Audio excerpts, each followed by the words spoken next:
Sir Bong, I know that you learned about the decision of the court rejecting the motion for interim release. How do you feel about that? Very disappointed. Actually, I did not mention that to him. Okay. Yeah. Because you're also not allowed to mention it.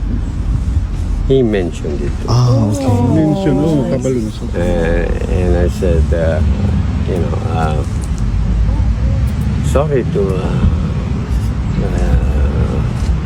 you hear about it, but he's prepared for whatever. But he's okay.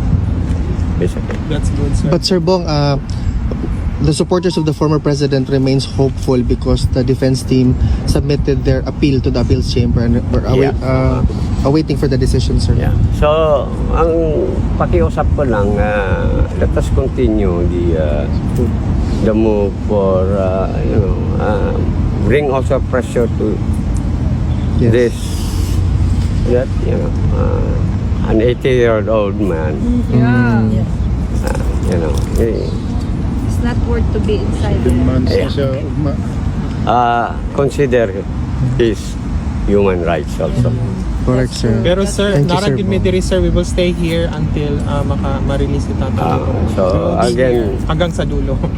again, salamat sa support ninyo. Sige lang, baka dumating din ang panahon na babaliktad. Yeah. Well, Sir Bong, on October 12, nanawagan po si Congressman Barzaga sa lahat ng mga kababayan natin na lumabas at makilahok at pumunta sa iba't ibang lokasyon para ipakita ang dissent nila sa nangyayari sa bansa. What's your message to the Filipino?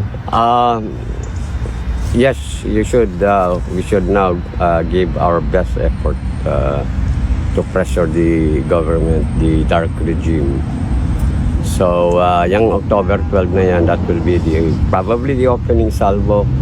At sana magtuloy-tuloy na yan because, wala na tayong makuha dito sa gobyerno ni BBM. Yes.